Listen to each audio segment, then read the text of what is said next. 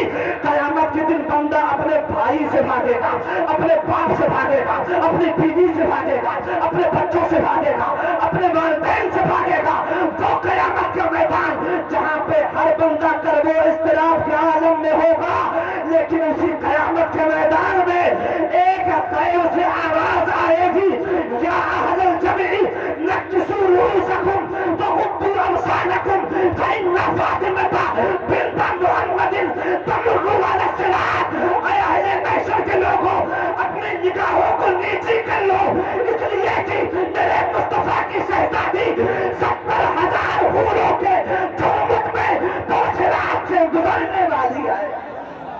نعرے تکبیر, نعرے رسالت, فیضان اہل بیت. پتہ چلا دنیا میں بھی ان کی شان بہت بے مثال, دنیا سے جاتے ہوئے بھی بے مثال, اور قیامت کے میدان میں بھی بے مثال. ایک قدم آگے بڑھیے. ترمذی شریف کی حدیث ہے, حضرت حذیفہ رضی اللہ تعالی عنہ اس حدیث پاک کے راوی ہیں. تو عرض کرتے ہیں کہ میں نے اپنی والدین محترمہ سے عرض کیا, اے میری امی جان, آج میں جا رہا ہوں نبی کے پیچھے نماز پڑھنے کے لیے, مصطفیٰ کے پیچھے نماز پڑھنے کے لیے. امی جان فرماتی بیٹا نماز تو کئی بار پڑھ چکے ہو, پڑھتے بھی ہو, آج اسپیشل طور پر جانے کی ضرورت کیا ہے؟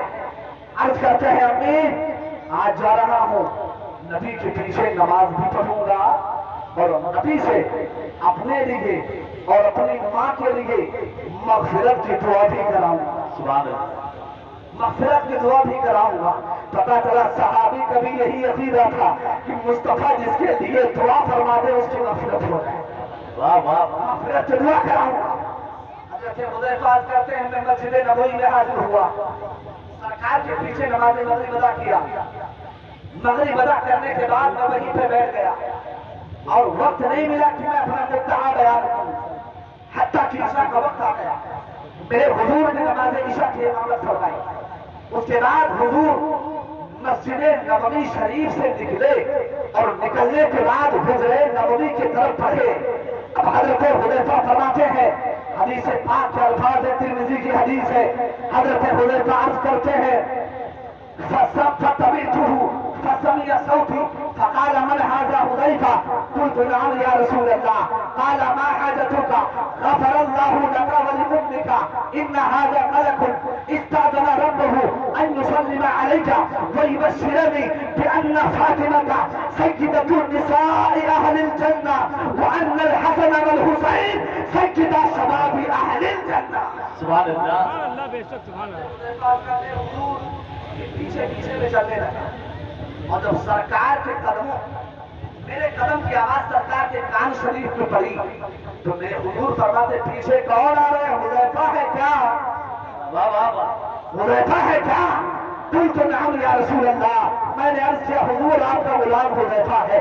ابھی حضرت حذیفہ نے اپنا مقصد بھی بیان نہیں کیا تھا, اس سے پہلے میرے مصطفیٰ فرماتے ہیں اے حذیفہ جاؤ جاؤ, اللہ نے تمہیں بھی بخش دیا ہے, تمہاری ماں کو بھی بخش دیا, زندہ باد. تمہیں بھی بخش دیا, تمہاری ماں کو بھی بخش دیا. سبحان اللہ. اس کے بعد حضرت حذیفہ سے میرے آقا فرماتے ہیں اے حذیفہ ان ھذا ملک, یہ دیکھو ایک فرشتہ کھڑا, ایک فرشتہ کھڑا, لم ينزل الارض قط قبل هذه الليلہ, اور یہ فرشتہ ایسا ہے کہ آج سے پہلے کبھی زمین پر آیا ہی نہیں ہے. اس کا مطلب کیا ہوا؟ میرے حضور یہ بھی جانتے ہیں آسمان پر کتنے فرشتے ہیں اور یہ بھی جانتے ہیں کون کون زمین پہ آیا کون نہیں آیا. یہ ایسا فرشتہ ہے جو آج تک کبھی زمین پہ آیا نہیں, آج پہلی بار زمین پہ نازل ہو رہا ہے۔ حضرت حذیفہ عرض کرتے ہیں یا رسول اللہ اس فرشتے کا آنے کا مقصد کیا ہے؟ میرے مصطفیٰ کریم فرماتے ہیں اس کے آنے کا دو مقصد ہیں۔ استأذن ربہ ان یسلم علیہ، یہ اپنے رب سے اجازت مانگ کر کے مجھ پہ سلام پڑھنا چاہتا ہے۔ سبحان اللہ، مجھ پہ سلام پڑھنا چاہتا ہے۔ اس کا مطلب یہ ہوا سلام پڑھنا یہ صرف بریلویوں کا طریقہ نہیں، اللہ کے فرشتوں کا بھی یہی طریقہ، مجھ پہ سلام پڑھنا چاہتا ہے۔ اب دوسرا مقصد یہ ہے کہ یہ مجھے بشارت دینے کے لیے آیا ہے کہ اے میرے حضور دنیا میں بیٹیاں تو بہت ہیں لیکن آپ کی بیٹی کی کیا شان ہے کہ اللہ جل مجدہ الکریم نے آپ کی بیٹی کو تمام جنتی عورتوں کا سردار بنا دیا ہے، تمام جنتی عورتوں کا سردار بنا دیا ہے، اور آپ کے نواسے حسن و حسین کو تمام جنتی جوانوں کا سردار بنا دیا۔ سبحان اللہ، مطلب کیا ہوا؟ میرے حضور کی شہزادی سیدہ فاطمہ دنیا میں ہے تو وہاں بھی لاجواب، دنیا سے رخصت ہو رہی ہے تو وہاں بھی لاجواب، قیامت کے میدان میں پہنچ رہی ہے تو وہاں بھی لاجواب، اور جنت میں پہنچ رہی ہے تو وہاں بھی لاجواب۔ اور اسی حدیث سے ایک اور مسئلہ سمجھ میں آ گیا کہ کچھ لوگ کہتے ہیں حسین پاک تو کربلا میں سرداری کے لیے گئے، اقتدار کے لیے گئے تھے، کرسی کے لیے گئے تھے۔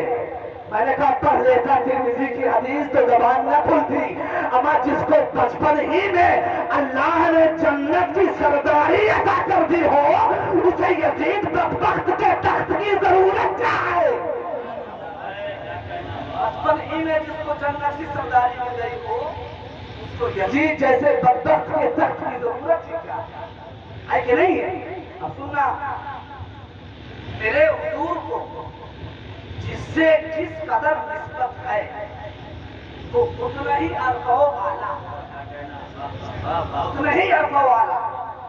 حدیث پاک میں میرے مصطفیٰ کریم فرماتے ہیں من اخاف اہل المدینہ ظلما اخافہ اللہ وعليه لعنة الله والملائكة والناس اجمعین۔ جس نے مدینہ شریف میں رہنے والوں کو ظلمن ڈرایا، اللہ تعالیٰ اس پر خوف ڈال دے گا، اور اس پر اللہ کی بھی لعنت، اس پر رسول اللہ کی بھی لعنت، اس پر تمام فرشتوں کی بھی لعنت، اور اس پر تمام لوگوں کی لعنت۔ اب آپ ذرا مجھے بتائیں کہ جس بندے کو میرے حضور سے صرف اس قدر نسبت حاصل ہے کہ اس نے شہر مصطفیٰ کو اپنا مسکن اور ٹھکانہ بنا لیا، جب اس کی عظمتوں کا یہ عالم ہے تو جس سیدہ فاطمہ کے جسم اطہر میں میرے حضور کا خون اطہر دوڑ رہا ہو اس سیدہ فاطمہ کی عظمتوں کا عالم کیا ہوگا؟ اسی لیے تو میرے امام فرماتے ہیں خون خیر الرسول سے ہے جن کا خمیر اس خدا پاک کی نبے لاکھوں۔ نعرے تکبیر، نعرے رسالت، ذکر شہدائے کربلا، مسلک اعلیٰ حضرت فیضان گنج مراد آباد شریف، علماء اہل سنت۔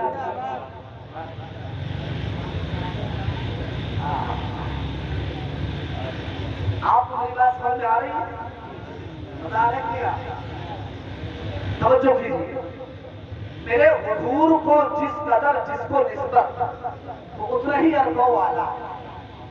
اب آپ اندازہ لگائیے، ترمذی شریف کی ایک دوسری حدیث پڑھتا ہوں، حضور سرور کائنات صلی اللہ تعالی علیہ وسلم جب بھی اپنی بیٹی کے گھر تشریف لے جاتے تو سیدہ فاطمہ سے فرماتے کہ میرے دونوں شہزادے، اپنے نہیں، میرے دونوں شہزادے حسن و حسین کو میری آغوش میں پیش کیا جائے، پیش کیا جائے۔ اور یہ ایک مرتبہ نہیں، کانا یقولو لفاطمہ، علماء بیٹھے پوچھے یقولو مضارع کا صیغہ اور اس پہ کانا داخل، اور کانا جب مضارع پہ آئے تو اس میں استمرار کا معنی پیدا ہوتا، بار بار فرماتے، ایک مرتبہ نہیں، بار بار فرماتے کہ میرے شہزادوں کو میری آغوش میں پیش کیا جائے، اور جب دونوں شہزادے حضور کی آغوش محبت میں تشریف فرما ہو جاتے تو میرے حضور کا انداز محبت کیسا تھا ذرا وہ بھی دیکھو۔ ترمذی کی حدیث ہے فَيَسُمُّهُمَا وَيَسُمُّهُمَا إِلَيْهِ کہ میرے حضور دونوں شہزادوں کو اپنی آغوش کرم میں لے کر کے میرے مصطفیٰ کبھی چومتے بھی تھے اور میرے مصطفیٰ کبھی سونگھتے بھی تھے، کبھی چومتے بھی تھے کبھی سونگھتے بھی تھے۔ میں نے عالم تصور میں سوال کیا، اے مکینے کو بڑے خضرہ ذرا بتایا جائے، پوری دنیا کے نانا کا یہ اصول ہے کہ ہر نانا اپنے ناتی سے پیار کرتا ہے، ہر نانا اپنے نواسے سے محبت کرتا ہے، ہر نانا اپنے نواسے سے محبت کا اظہار کرتا ہے، ہر نانا اپنے نواسے کو چومتا ہے، لیکن آج تک میں نے کسی نانا کو اپنے ناتی کو سونگھتے ہوئے نہیں دیکھا ہے۔ آخر اس کا مقصد کیا ہے؟ تو اسی ترمذی کی دوسری حدیث ہے، میرے مصطفیٰ فرماتے ہیں ہما ریحانیک من الدنیا کہ حسن حسین یہ صرف میرے بیٹی کے بیٹے نہیں ہے بلکہ یہ تو مہکتے ہوئے دو پھول بھی ہے، مہکتے ہوئے دو پھول بھی ہے۔ جب میں یہ سوچتا ہوں کہ یہ میرے بیٹی کے بیٹے ہیں تو میں انہیں چوم لیتا ہوں، اور جب میں یہ سوچتا ہوں کہ یہ میرے مہکتے ہوئے پھول ہیں تو میں انہیں سونگھ لیا کرتا ہوں، میں انہیں سونگھ لیا کرتا ہوں۔ افرو اعلی حضرت کو کیا بات رضا مصطفیٰ رسالِ کرم کی، کیا بات رضا مصطفیٰ رسالِ کرم کی، زہرا کریم جس میں حسین اور حسن تھو۔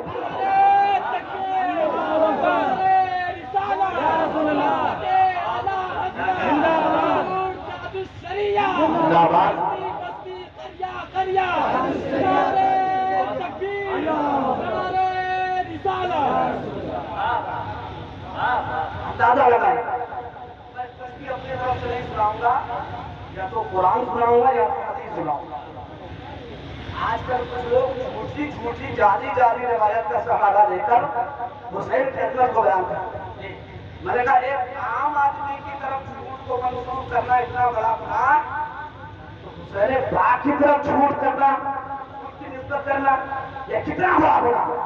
حسین کی عظمت کو بیان کرنے کے لیے جھوٹی روایت نہیں، میرے مصطفیٰ کا فرمان ہی کافی ہے۔ واہ واہ، میرے حضور کا فرمان کافی ہے۔ میں آپ سے سوال کرتا ہوں، آدمی نماز پڑھتا ہے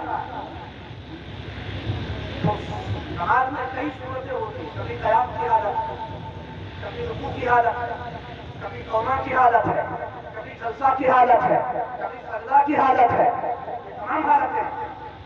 مگر نمازی کس حالت میں سب سے زیادہ اپنے رب کے قریب ہوتا ہے؟ میں آپ سے سوال، کس حالت میں سب سے زیادہ اپنے رب کے قریب ہوتا ہے؟ علماء سے پوچھیں گے جو آپ بتائیں۔ نمازی جب حالت سجدہ میں ہوتا ہے، جب حالت سجدہ میں ہوتا ہے تو سب سے زیادہ رب کے قریب ہوتا ہے۔ اب سوال آئے گا ذہن میں کہ قوما بھی تو نماز ہے، قیام بھی تو نماز ہے، رکوع بھی تو نماز ہے، جلسہ بھی تو نماز ہے، تو یہ ساری صورتیں نماز کی ہیں، مگر سب سے زیادہ قرب نمازی کو حالت سجدہ ہی میں کیوں ہے؟ سب سے زیادہ قرب حالت سجدہ میں کیوں ہے؟ جواب سنیے، جواب سنیے۔ حالت سجدہ میں جب نمازی ہوتا ہے تو اس کے جسم کی جو صورت ہوتی ہے، جو ڈھانچہ ہوتا ہے، جو کیفیت ہوتی ہے، وہ لفظ محمد کے مشابہ ہوتی ہے۔ لفظ محمد، جملے پہ غور کیجیے گا، ذات محمد نہیں، لفظ محمد کے مشابہ ہوتی ہے۔ یعنی جب نمازی حالت سجدہ میں ہوتا تو اس کے سر کا حصہ یہ لفظ محمد کی پہلی میم کی طرف اشارہ کرتا ہے، ہاتھ کا حصہ یہ لفظ محمد کے ہاتھ کی طرف اشارہ کرتا ہے، اور کمر کا حصہ یہ لفظ محمد کی دوسری میم میم کی طرف اشارہ کرتا ہے اور اس کے پیچھے کا حصہ یہ لفظ محمد کے دال کی طرف اشارہ کرتا ہے. توجہ کرنا آنے والے جملے کو سنبھالنا. جب نمازی حالت سجدہ میں ہوتا ہے تو سب سے زیادہ اپنے رب کے قریب کیوں ہوتا ہے؟ وجہ یہ ہے کہ اس نے اپنے جسم کو لفظ محمد کے مشابہ کر لیا تو اللہ نے اس کو اپنا قرب عطا فرما دیا. سبحان اللہ سبحان اللہ. واہ واہ. آپ اس کو نہیں کریں ایک منٹ کے لیے مشکات شریف کی حدیث ہے. حضرت مولا علی مشکل موسیٰ اس کے راوی ہے وہی فرماتے ہیں وعن علی قال كان الحسن اشبه رسول الله صلى الله عليه وسلم ما بين الصدر الى الراس والحسين ما كان اسفل من ذلك. مولا علی مشکل موسیٰ فرماتے ہیں کہ میرا بڑا شہزادہ حسن یہ سر سے لے کر کے سینے تک میرے حضور کے مشابہ ہے. سر سے لے کر سینے تک میرے حضور کے مشابہ ہے. اور میرا چھوٹا شہزادہ حسین یہ سینے سے لے کر کے پیر تک میرے حضور کے مشابہ ہے.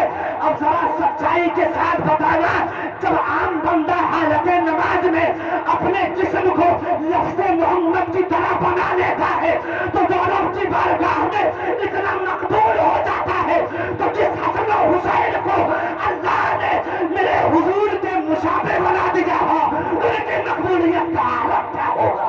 سبحان اللہ سبحان اللہ. واہ واہ. ان کی مقبولیت کا عالم جب جسم کو لفظ محمد کی طرح بنا وہ مقبول ہو جائے جس کا جسم ہی میرے حضور کے مشابہ واہ واہ. اس کی مقبولیت کا عالم کیا ہوگا.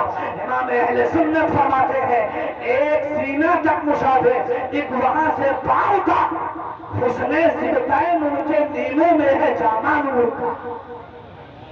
اب صاف شکل پاک دونوں کے ملنے سے آیا خط توأم میں لکھا ہے یہ دو ورقہ نور کا.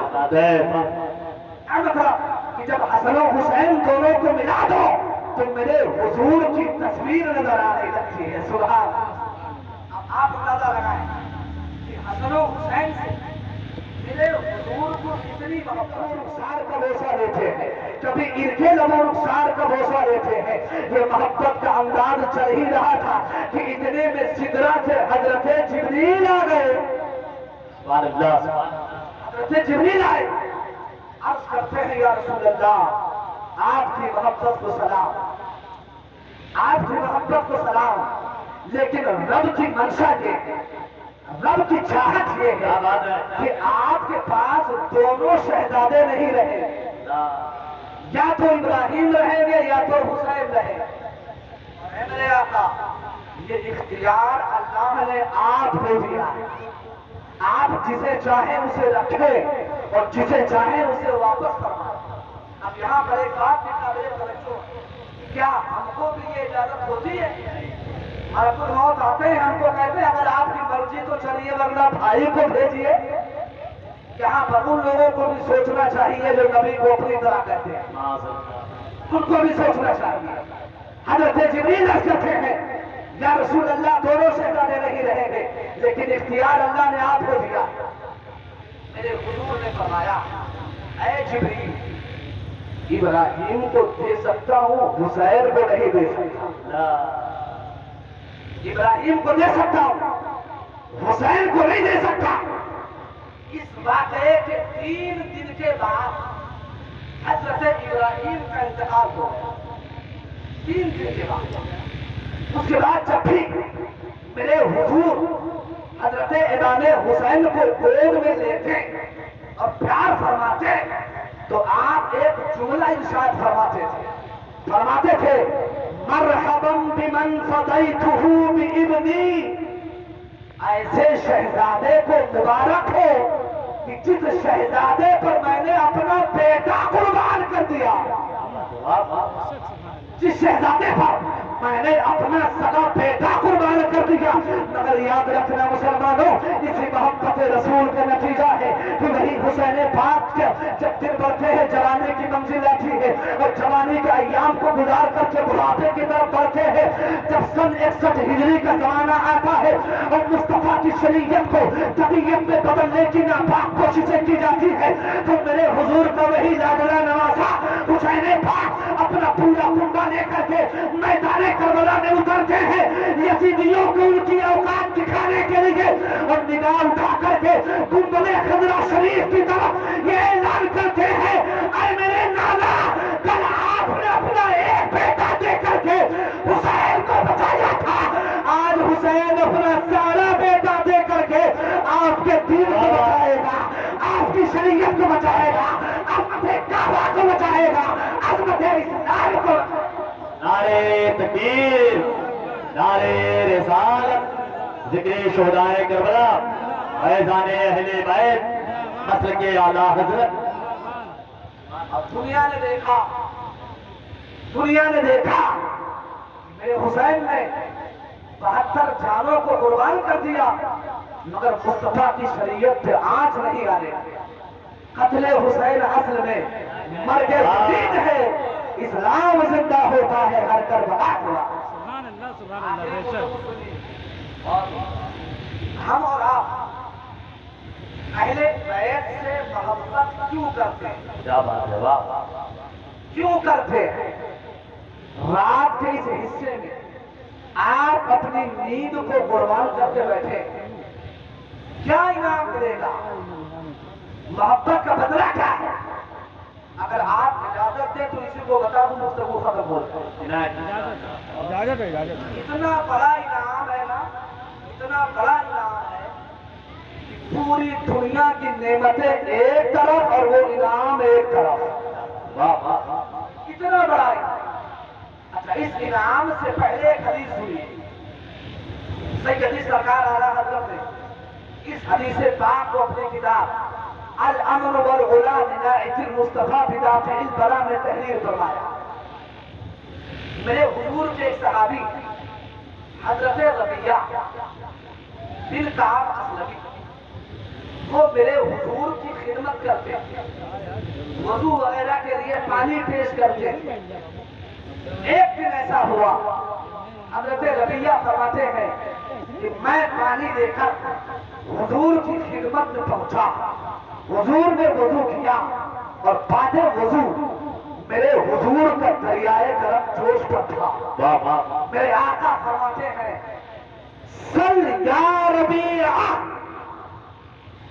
اے ربیہ جو مانگنا ہے مانگ لو، سبحان اللہ، سبحان اللہ، جو مانگنا ہے مانگ۔ عربی گرامر کے اعتبار سے سل یہ امر کا صیغہ ہے اور یہ متعدد کا دو مفعول ہوتا ہے، دو مفعول کو چاہتا ہے، مگر اس میں دونوں مفعول کا ذکر نہیں۔ ایک تو یہ ہے کہ کس سے مانگنا ہے اس کا ذکر نہیں، سل مانگو، اور کیا مانگنا ہے اس کا بھی ذکر نہیں، دونوں مفعول حذف ہے۔ تو پہلا مفعول حذف ہے تخصیص کے لیے اور دوسرا مفعول حذف ہے تعمیم کے لیے۔ مطلب ربیہ تو یہ جانتے ہیں کہ حضور ہی سے مانگنا ہے، مگر مانگنا کیا ہے یہ اختیار اللہ کے رسول نے ربیہ کو دیا۔ واہ واہ واہ، اے ربیہ جو مانگنا ہے مانگو، سبحان اللہ، مانگنا تمہارا کام ہے، دینا مصطفیٰ جانے رحمت۔ ہائے ہائے، جو مانگنا ہے۔ اچھا اگر یہ فرماتے ہیں میرے سرکار کی ربیہ یہ مانگو نام دے دیتے تو کوئی کہہ سکتا تھا کہ چونکہ وہ سامان وہ چیز حضور کے گھر پہ رکھی ہوئی تھی اس لیے حضور نے لا کے دے دیا، یہ فرمایا جو مانگنا ہے مانگو۔ اب حضرت ربیہ نے بھی مانگا تو کیا مانگا، سبحان اللہ۔ سبحان اللہ، آج اگر ہمارے لیے یہ آفر ہو جائے تو ہم اپنی عقل کے مطابق جو سب سے بڑی چیز ہوگی اسے مانگیں جی، ہے کہ نہیں؟ اب جب حضرت ربیہ نے بھی مانگا ہوگا تو جو چیز ان کے عقل کے حساب سے سب سے بڑی ہوگی وہی تو مانگا ہوگا۔ اب صحابی کے مانگنے پر بھی قربان سبحان اللہ، کیا مانگا؟ عرض کرتے ہیں یا رسول اللہ انی اسألک مرافقتک فی الجنہ،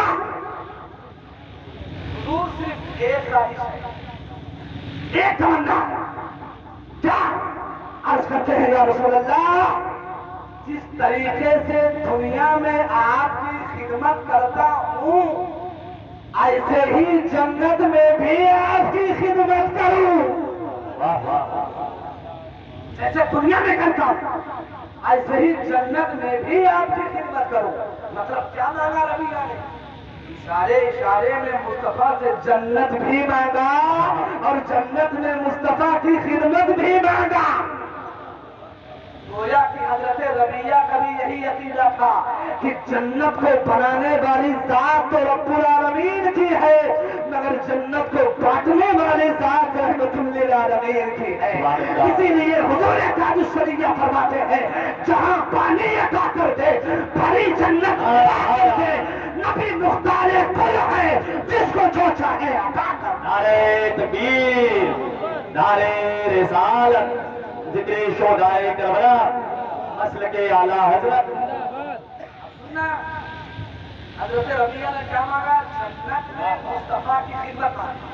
اور ایک بات سن لیجیے، کوئی بھی غیر نبی جنت میں نبی کے درجے میں نہیں ہوگا. اللہ نبی کا درجہ ہو. اب یہاں پہ خدمت کا مطلب کیا ہے کہ حضور کے قرب میں رہوں گا. اس منزل میں تو نہیں پہنچوں گا مگر اس منزل سے قریب حضور کے قریب رہوں گا. گویا کہ حضرت ربیہ نے جنت میں حضور کی قربت کو مانگا. اب ان کی عقل کے حساب سے یہ سب سے بڑا انعام ہے اور واقعی میں اس سے بڑا انعام تھا. بے شک سبحان اللہ. جنت میں حضور کا قرب مل جائے اس سے بڑا انعام کیا ہوگا. اب سننا ترمذی شریف کے حدیث میرے حضور سرور کائنات اس باتیں کو ذہن میں رکھنا جو بیان کیا کہ حضرت ربیہ نے مصطفیٰ کا قرب مانگا ہے جنت میں. گویا کہ سب سے بڑا انعام مصطفیٰ کا قرب ہے جنت میں.